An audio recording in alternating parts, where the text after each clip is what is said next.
Okay. Good afternoon. My name is Sagar, and today I'm going to be talking about anonymization and re-identification risk analysis at the Cancer Registry of Norway. So this is a presentation describing my work a few years back in 2016 at the Cancer Registry of Norway concerning anonymizing their personal data, basically data of people from around Norway.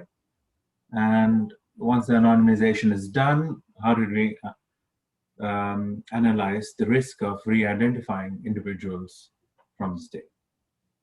And with me today is Mohit, who is going to be my sparring partner in the presentation and ask questions if something is appears not understandable. So in the outline of my presentation, I will start by talking a bit about data curation at the Cancer Registry of Norway. So data curation at the registry happens by collecting notifications from around the country.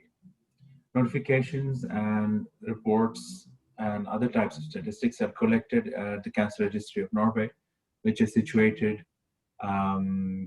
close to the metro station Montebello in the Oslo cancer cluster.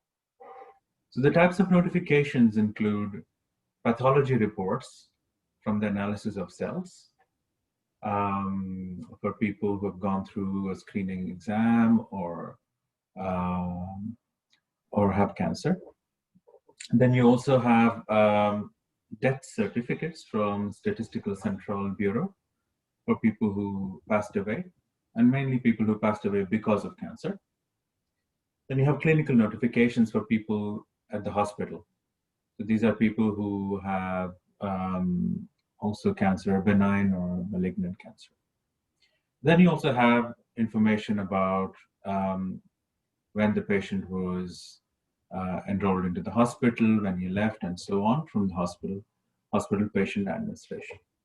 So all these different types of data are put together for all the different types of cancer you have at the Cancer Registry of Norway, and their main goal is to publish statistics of the epidemiology of cancer in Norway. So the epidemiology of skin cancer, breast cancer, cervical cancer, lung cancer, and so on.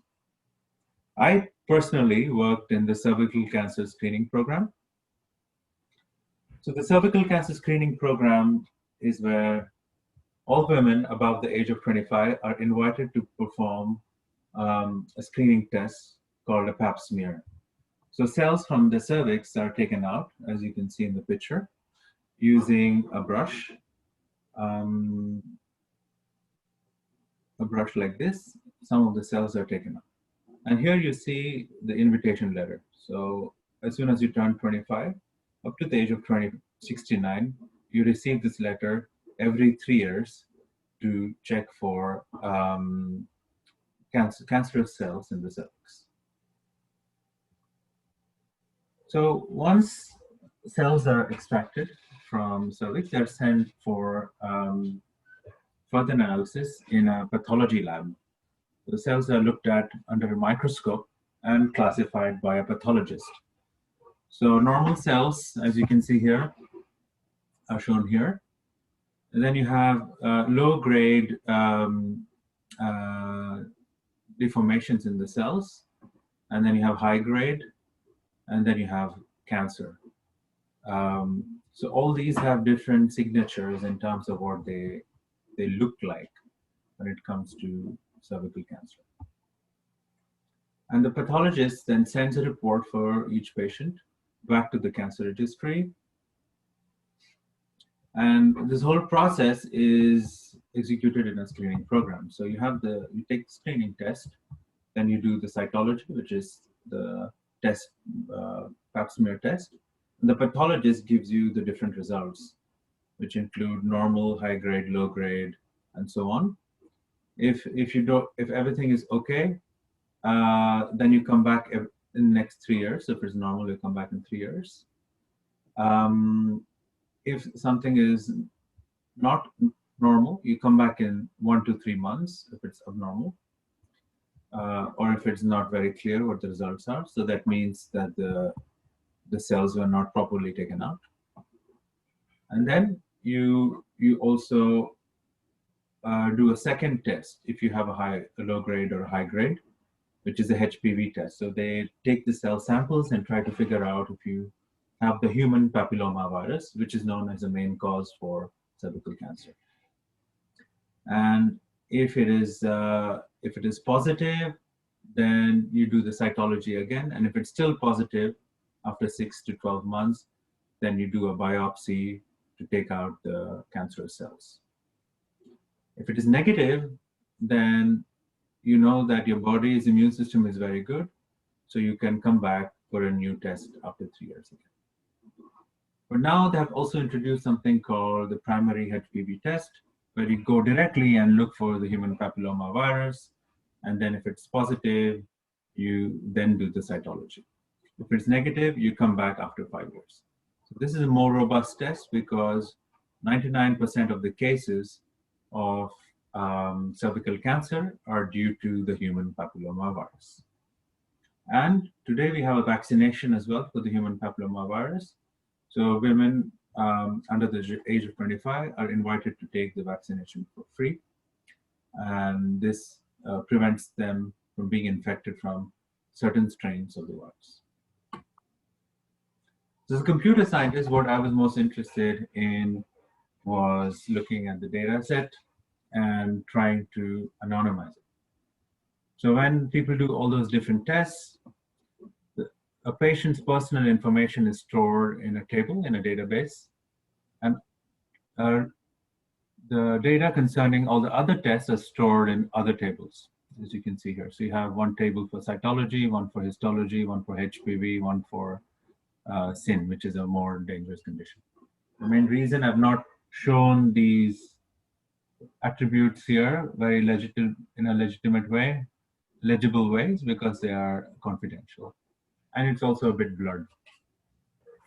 So what is, of course, most of interest in this presentation is these key variables. So you have the patient ID, which can identify a person, her birth date, the diagnosis date when the test was taken, the type of the test, and 2 types of diagnosis, a stage of the cancer, which laboratory it was taken in, which region of Norway, and sensor date, which corresponds to the day the patient dies.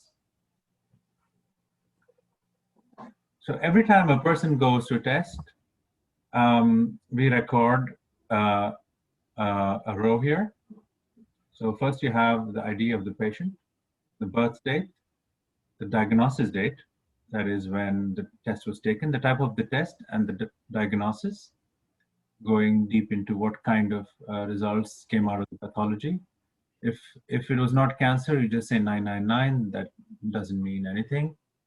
The lab number, registration number, and sensor date. So this patient 1 is not dead yet, but patient 2 passed away in 2010.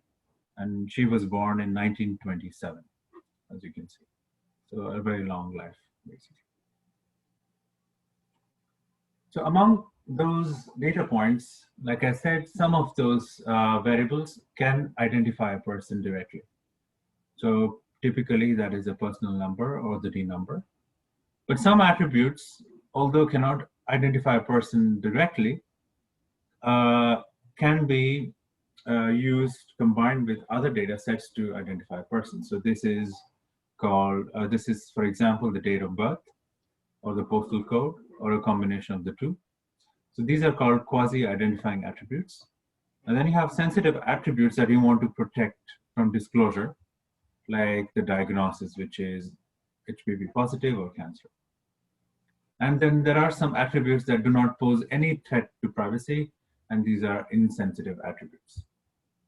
So typically in a data set, you can categorize the data in these 3 or 4 categories. So in this case, you have the identifier attribute, you have quasi-identifying attributes, the birth date and the diagnosis date. You have sensitive attributes and other quasi-identifying attributes like the lab and the region, but they're much harder to. It's much harder to find someone out from a region or a lab, but much easier with birth date. So it's a very strong quasi-identifier. So any questions so far, Mohit? No, not really. Everything was crystal clear. Everything is clear. So now let's move on to the second subject topic of the presentation, which is how the cancer registry is actually sharing the data. And this is where comes in the actual risk of um, uh, giving away important and sensitive information about people. So typically, if you are doing a study about cancer patients, you would go to a metadata bank called ELVIS at the Cancer Registry of Norway. If you click on this link here, you would be able to go to that link. And on that web page, you choose the variables that are of interest to you. So it can be the type of diagnosis, the patient ID, and many other factors. So the type of body part and so on. But once you choose the metadata, you need to be able to demonstrate that you have the necessary documentation to do the study and an approval from the regional ethical committee. And then you can also get identifiable data, but you need legal documents to show why you need it and for what reason. Or typically you get de-identified data. So the cancer registry typically takes about 30 days to deliver the data, where it makes sure that the extraction takes place and the data is de-identified and sent to the necessary party. However, if you ask the cancer registry to link it to other data sources, such as linking it to the Statistical Central Bureau, it takes about 60 days time. So this is how it happens, and you get the data. So what can people do with the data is, Just a question. yes. What do you mean by de-identification of the data? Like, is it just removal of the D number, or the other So, things as well, like the birth date and the postal codes and etc.? so good question. Depending on the study, they might need the birth date and the diagnosis date to be very accurate, but they need more documentation that they're going to take care of the data and delete it as soon as they finish it. But if they don't have this documentation, they will change the ID. They won't give you the original ID, and they will also fuzzy the birth dates and other dates. So we will talk about it in the next Yeah, okay. next section of the presentation. So what kind of attacks can you have on privacy? So the first kind of attack is called the prosecutor or the background knowledge attack. So if you are a person that is running a company, a CEO, you have employees in your company, and you know who you're looking for, basically. So you know that, let's say John, who's 28 years old, male, is working for you, and you also know that there's only one or two Johns who are 28 years old. So if you look at the database, you'll see that there are two male doctors who are doctors. Is, let's say you run a hospital, so it's a doctor is a profession there. So two male who are 28 years old who have one has a positive drug test and a negative drug test. So it's very easy to for you to figure out one individual if you knew what the drug test result was. So if someone had a negative drug test, then you know that the other male who is 28 years old, which is John, had a positive drug test. So you have a lot of background knowledge to determine who the person was. although the data is de-identified with respect to the name and date of birth of the person. So this is called the prosecutor or background knowledge attack, when you know who you're looking for. But when you don't know who you're looking for, it's, let's say you're a journalist, and very rightly so, it's called the journalist attack. You can figure out who the person is based by connecting a database to another database. So for example, here is published data about diseases of people of different nationalities in a particular area. So here, for example, you have one American who's 29 years old, who lives in zip code 1367 and has heart disease. So from this information, you know that there's somebody who's 29 and with this zip code and American. So these three quasi-identifiers can be found in another database, which could be a voters list. You have zip code, age, and American, which is unique here. There's nobody else with this combination. And that person name is Bob. So by combining two data sets, you can say that Bob has heart disease. So this is called journalist attack. So journalists are very interested in knowing if certain celebrities have certain diseases so that they can write an article about it in the newspapers and get a lot of hits or views. And they're very often known to combine such anonymized databases with other databases and look for quasi-identifiers to find such things. The next kind of attack is called the marketer's attack. Now, let's say you belong to a pharmaceutical company and you want to know who to sell a certain drug. So you don't care about who that person is, but how many exist in a certain group, so that you can spend your money on trying to target that group. So here in this case, for example, you have an anonymized database where male from the age of 50 to 59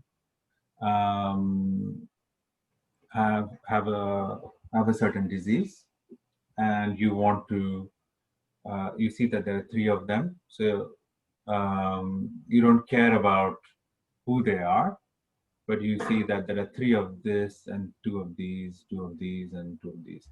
So you know how many people with certain attributes are there in a database that you could target with your drugs and or products and so on. So that's called the market attack. So these are the 3 main types of attack: prosecutor attack, journalist attack, and marketer. So are there any questions so far? No. So next, let's take a look at how to protect a database against these types of attacks. And we're going to look at what we call anonymization criteria. So there are 3 anonymization criteria that I'm going to look at. There are also many others that have been proposed, but the 3 most important ones are K-anonymity, L-diversity, and t-closeness. So what is K-anonymity? Right? So you have a de-identified database, so you don't know who the person is. You don't even have the birth date, but you have very unique combinations of quasi-identifiers, essentially here.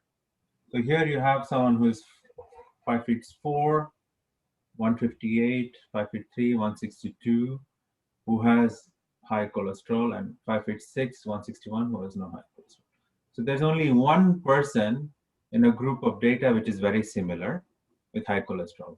So you can easily identify this one person based on his height and weight. So if you just knew the height and weight, you know that this person has high cholesterol. So how do I protect this person? So what I want to do is I want to transform this database into something else, such that there's at least 3 people who have the same height and weight, but can have different sensitive values, right? So here you have, so you cannot do a background knowledge attack in this case, because now I've transformed rounded all the heights to 5 feet 5 and all the weights to 160 kilograms or 160 pounds. So even if I know that someone has high cholesterol, I would never know who the person is because I don't know their exact height and weight. And there are at least 3 people who have very different results of their sensitive attributes. So there are 3 anonymous, in this case, k is equal to 3, that are very similar in terms of their quasi-attributes. So this is one way of introducing K-anonymity, that is by generalization, so that you can have aggregated records that are very similar in terms of their quasi-attributes. However, what might happen is there might be 2 people with the same disease, or with the same name and the same disease. So then you know that the Smith that you know about has cancer. So because both the Smiths, you don't care about the other Smith, but both the Smiths have cancer. So you know the Smith that you know about also has cancer. So there is a lack of diversity in your data set. So L diversity is a way to introduce very diverse values into the database such that you cannot identify a person with a certain sensitive attribute just because it's not diverse. So in this case, if you remove the diagnosis for Smith, for example, there's nothing wrong about it. You just remove that data. So you say that you don't give that information out. Then all of a sudden you see that because of the diversity, you cannot say whether it's the Smith that you know has cancer or it's some other Smith that has cancer. So you protect Smith from an attack. Yes. Just a question. Yeah. By doing so, it does not reduce the data set. I think it will reduce it with the Absolutely. amount of data. Yeah. That's a very good question. So this is the dilemma that you face when you want to do some kind of transformation of the data where you remove this data, the sensitive attribute. You do it to protect the person's identity, but at the same time, you reduce the utility of the data set. So this is a drawback, or not a drawback, but this is a necessary protection, which has to be a necessary step that has to be taken to protect some people. So this is one way, or you could introduce more data so that there is other Smiths with other diseases. That would be incorrect data because there is no such person existing, but you just do it to protect this Smith in the database. So there is a trade-off between utility and anonymity. That's a very good question that you asked. Now let's look at another type of criteria called t-closeness. So in a database, when you have 2 groups of people, Caucasian coming from this postal code, Asian or Afro-American coming from this postal code, having a certain distribution of diagnosis. So the distribution of this diagnosis is the same as this one, because if you see there's 2 times flu, 3 times flu, 3 times flu, 3 times shingles, acne, and so on. So these are 2 what we call equivalence classes, this one and this one. So t-closeness, what it ensures is that you have the same distribution across people of different, in this case, different races, so Caucasian, Asian, and Afro-American, so that an individual in this cannot be recognized. So what you want to do is you want to make sure that the distribution of each equivalence class is close to the distribution of the entire original database. So just because you belong to Asian African category, you should not be treated differently with respect to someone who's Caucasian. Hence, you ensure that the identifiers, the sensitive attributes have the same distribution. This again leads to maybe loss of data or change in the database, such that you preserve. So you remove all the records that make this distribution different. So you choose only to give data of people such that these distributions remain very similar. And your algorithms are fair based on this database. So you don't take unfair decisions for African Americans with respect to Caucasians or vice versa, just because they have more of a certain kind of disease or less of something else. So you make sure that each of them receive the same kind of treatment by ensuring t-closeness, that all equivalence classes have the same distribution of diseases. Does it make sense? Um, just a question. Yeah. But usually when we see there, this kind of data set is not the same for different race. So if there is a group of Asian people, then there is a high possibility that there will be a TB diagnosis, TB disease in them.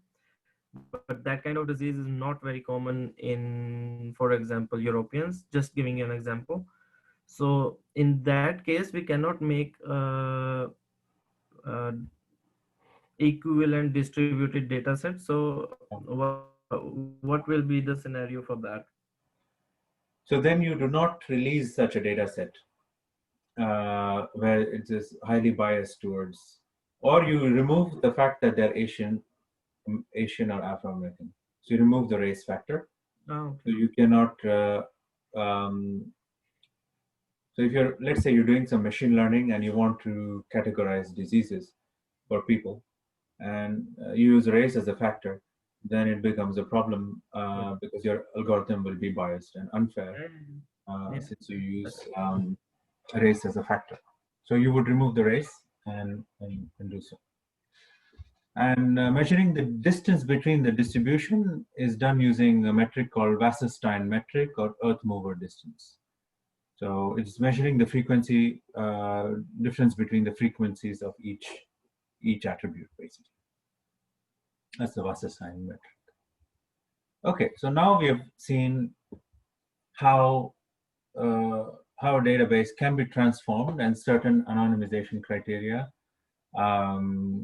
need to be met. So now let's talk about how Cancer Registry did it and see whether they did a good job or not by trying to re-identify certain people. So data fuzzification at the Cancer Registry of Norway. So the algorithm consisted of three steps. First was a generalization step where all dates were moved to the 15th of the month. So it affected the birth date, the diagnosis date, and the censor date, which is the day of the death. So what was the reasoning behind this? So if you're born on the 7th of the month, if you move your date of birth to the 15th of the month, of the same month, that does not change your age.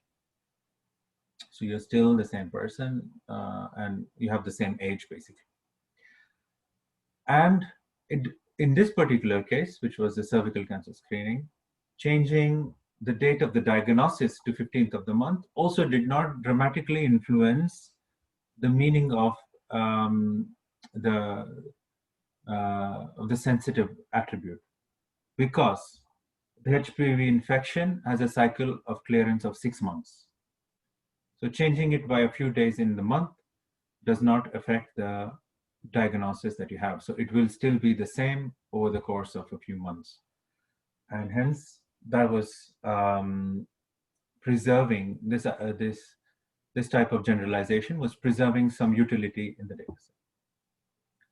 The second step was to increase anonymity, was to add noise or fuzziness to the dates. So this was done by adding +4 - 4 months to each month. Again, by doing so, you do not change the age of the person dramatically. It can only maybe change. Now, even if you're at the edge of a year and you move on to the next year, it does not change your actual age by more than uh, 4 months. So you can also change the month of every date. And similarly, since the disease also has a 6-month cycle, then this kind of perturbation does not affect the scientific study. Okay, but Just a question. I think that this can create some problems. For example, if a lady is being diagnosed with a cancer cell after 1 year, so she was coming for her checkup after every 6 months. So if the previous checkup has been increased by 4 months and the current checkup has been decreased by 4, then the duration of 1 year remains 2 months. So if she was not diagnosed as a cancer patient in the previous test, but now she is, that means that after an year of diagnosis, she was diagnosed as she's having a cancer. But according to this algorithm, if the random algorithm gives plus minus 4 and plus 4, that means that it's been diagnosed as a cancer patient after 2 months. So this can also create some problem in the data set, I guess. yeah, so in this particular case, um, this is a screening database, so it's not so many cancer cases in it. There's hardly any, so it's only viral infection, and the viral infection disappears between in 3 and 6 months. But a Uh, cancer, once you have it, will stay for longer. So in that case, you need a different strategy. okay. So HPV, the virus, your body's immune system is usually able to get rid of it. And step 3 was all the original IDs were replaced by a random ID. So that's basically de-identification. And here you can see what I've said about before, like from 0 to approximately 5-6 months, the chance of clearance is 0. So you might have the chance of getting HPV. But after 6 months, the chance of clearance increases. And after several months, it's very high. So these first 6 months is you kind of keep the virus in your system, basically, between 5 and 6 months. So hence the moving it by ±4 uh, will not necessarily change the value of the sensitive attribute in this particular case. But after that, it is very everything changes very, very quickly. So a knowledge of your immune system is very important. But if you have fever, for example, let's say you have a database for fever, the fever will be there for a week and then it's gone. And then you need a different strategy if you have a fever database. Let's imagine hypothetically. Okay, so typically once you do the fuzzification, the output looks like this. I think we already looked at it before. So all the birth dates are 15, diagnosis dates are 15th, and the months have been perturbed here. So you don't see the original months, but they have been perturbed by ±4. So the birth date has been moved, and diagnosis date, and the sensor date. So now let's take a look at um, how to re-identify, see if these people can be re-identified. So the data set that we use consisted of about 5.6 million records. So essentially 911,000 women went to screening, and every time they went to screening, there was a record in the database. So this data set is from women who were born in 1905 all the way to women born in 1996. So to assess the re-identification risk, we looked at three different data sets. First is the realistic data set where nothing was anonymized except the ID, so it was just de-identified. Second is when we change all the dates to 15th of the month. We want to see if we achieved a high level of K-anonymity. And third is when we fuzzied the month as well. So these three data sets were tested for re-identification risk. And we use a tool called ARCS, where you can load the data and say what are the sensitive attributes. And it tells you, it does a calculation of the re-identification risk for you. And here are the results. So for the realistic data set, we had almost 100% chance of prosecutor risk. That means all the patients were uniquely identifiable. But as soon as we changed all the days to 15th of the month, the prosecutor risk dropped to 9.7%. That means only 9.7% of the records could be re-identified by the days of the month. But when we added the fuzzy factor of plus or 4 minus months, the prosecutor risk did not decrease that much. It was almost the same, 9.8% in this case. So the average prosecutor risk, so 9.8% of the records were still at large. So why do we still have these records? Because these are outliers. These are people who are really at the fringe for other quasi-identifiers. So we are only manipulating the dates here, but they probably have something very unique. Maybe they're from a very remote region of Norway, or are extremely old. So their age is very high. So the year of birth might be 1905, 1920, or 1930, something like that. There's very, very few people who have that year of birth and are part of the database. So they can be re-identified. And if you want to also make sure that they are not re-identified, what you would do is also add a fuzzy factor on the year. But then you will lose utility in the data set that you give out, because the age will be wrong, and so will the diagnosis stay. I think that this is the main factor why we have the highest prosecutor risk in both B and C as 100%, even No, after having it's 9.7, second average is algorithm. 9.7. No, the highest prosecutor risk is Yeah, 100%. yeah, highest risk, yes, of course, absolutely. So it was able to detect some of the cases with 100% accuracy that who Absolutely, these people are. absolutely, yeah. So ARCS is available for free. You can download it, upload any CSV file with such data, and it can make a very nice analysis of whether or not you have anonymized data. So today at the Cancer Registry, the fuzzification algorithm is systematized, and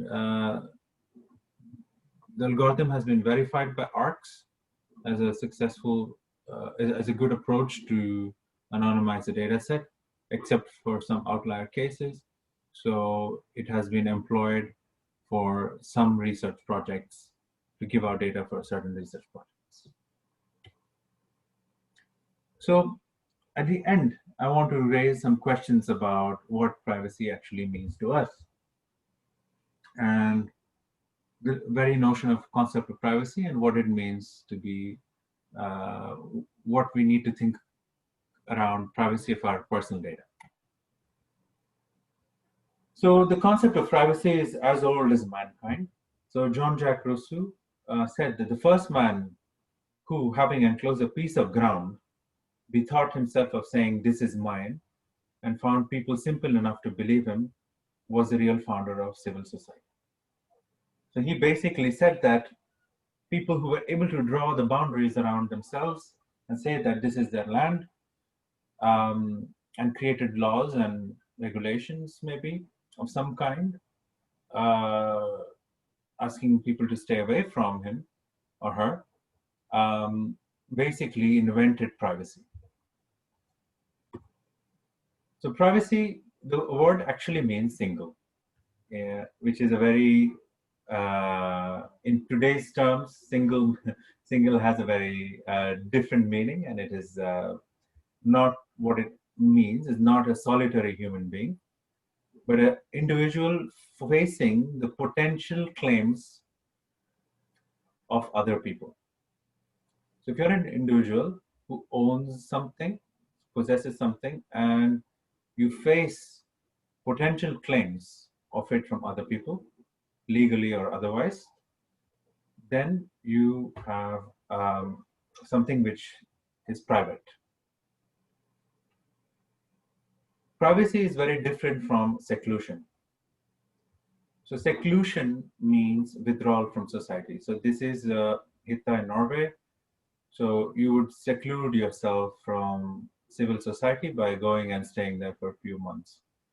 But it is maybe a part of privacy, but it is not privacy. You can have privacy in a very crowded city. And privacy should be seen as a way to organize civil society. So privacy, protecting privacy is very important because everybody has their little space here. And they interact with everybody, of course, but they like to come back to their private space. So there is a strong need for autonomy in human beings that leads to um, uh, creation of such space, private spaces that are close to each other. So privacy is not seclusion. So we don't want privacy to seclude, but we want privacy because we want to organize ourselves in civil society. Privacy is also different from secrecy. So secrecy is maybe an aspect of privacy.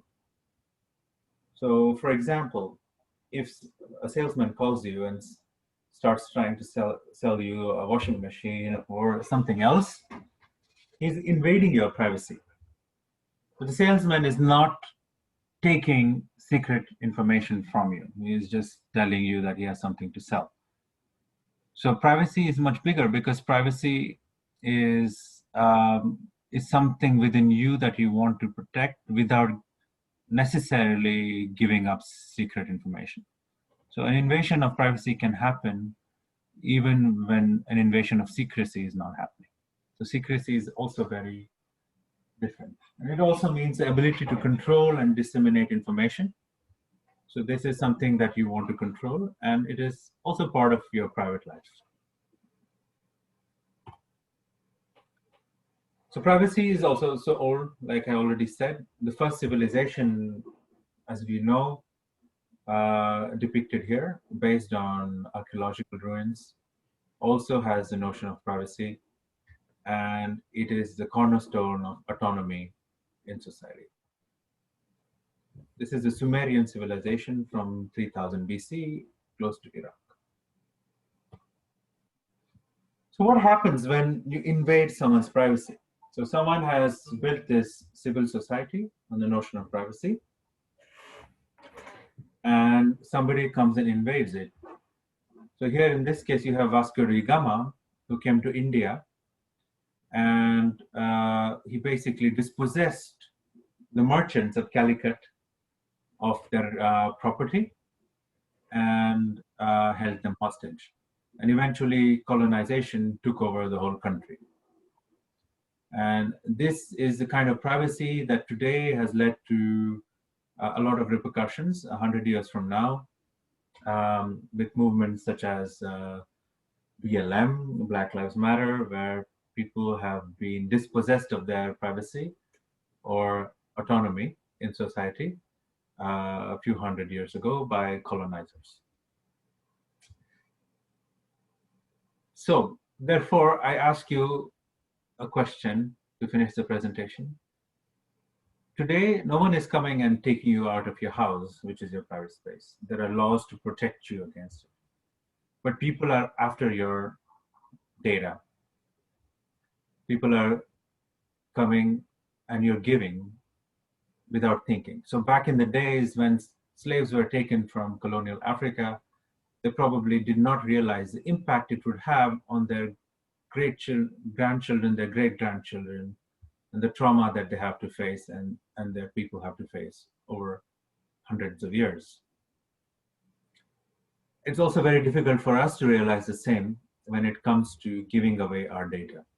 So people want information, financial, health, professional, demographic, sexual, ethnicity. So this is your private information that you're allowing to give away. So people are invading into this kind of information. And my question to you is, what do you think will happen in 100 years from now because you did not protect your privacy? Um, it's very hard to say. And I brought up this discussion about colonialism because at that point, the people of that time did not realize that colonialism would have a traumatic effect on the children and their children, and so on. Um, we need to take it with the same seriousness when it comes to data privacy and try to imagine a world 100 years from now to see what could happen when because someone is invading our privacy today. So that brings me to the end of the presentation. So Mohit, do you have any questions? No, I think the presentation was really good. Thank you for that. And there are just some pros and cons of data privacy. The pros are, for example, if giving you an example of Facebook. So Facebook is continuously accessing our data, what we browse on internet. So they just add some cookies to our browsers and then access what kind of uh, shoes we are looking online, or what kind of stuff we are buying from the websites, electronic websites. So this kind of stuff is being used to make suitable advertisements for us. So if I'm opening Facebook on my PC, then there will be advertisements where Facebook will be showing some shoes to me. Or if I'm buying too much of perfume online, then there will be advertisements of perfumes, and not some irrelevant stuff that buy something else like a home or something. Yeah. And this is some kind of a pro thing to some data, but I don't know if this kind of data is your concern or not, but it's also some kind of data which is being stolen from us. And there are some pros but also some cons of uh, invasion of data. uh, and that can be that people can know what kind of diseases you have, and there might be some bias while treating you than others. Yes, absolutely. I And mean, if you take the analogy of colonialism, there were pros and cons also then. yeah, You had new technology, new weapons, or uh, mills, or whatever, vehicles that were brought into colonial colonies, roads and railroads and so on. And the cons were, of course, you lose your autonomy. You're not able to teach your children your own culture. So there's cultural suicide, for example. And there is also, you lose self-confidence. You feel more insecure because you've lost touch with your roots. that's Today, true. people That's are, true. I was reading a news recently where it was mentioned that AI is now being able to predict your sexuality. So if yes, you are straight or if you are gay, by just looking at your image.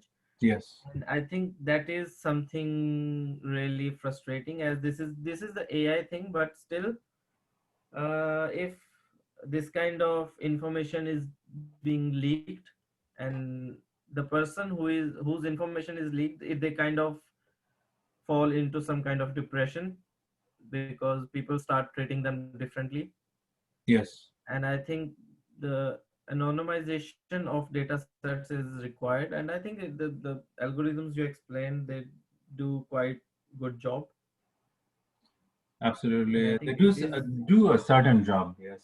Um, and this is something the cancer registry has to do because of GDPR.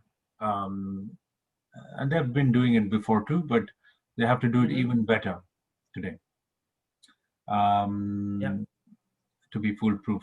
But commercial companies such as the big five, Apple, Google, and so on, um, although uh, uh, they need to abide to certain laws, they also are profit-making companies. So they have more data than anybody else in the world has about you. yeah, Um, if you put pictures of your child on Facebook today, what are the consequences the child will face 20 years from now? It's not very easy to answer this question. Will the child be embarrassed of certain photos at the least? Will the child be bullied in school because of certain photos? So if friends get hold of photos the parents posted, can that be used to bully the child, and so on? And how does it affect generation after generation? So if the child is bullied now, when it becomes a parent, he will have, he would be a victim, growing up as a victim, and the child that he or she will raise will be affected by this, and the generation after that, and so on. yeah, So we need to think of the different possibilities of what could go wrong if we let go of our autonomy, even though it's through data, something soft, something that you don't see has much value for yourself.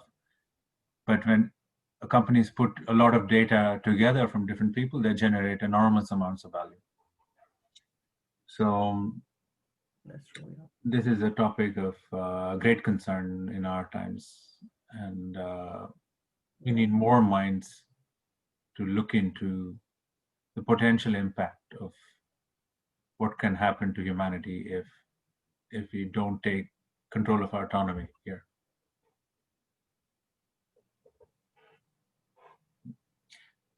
Okay, thank you so much, Mohit, for being an excellent sparring partner and bearing with me during the presentation. I greatly appreciate it. Thank you very much.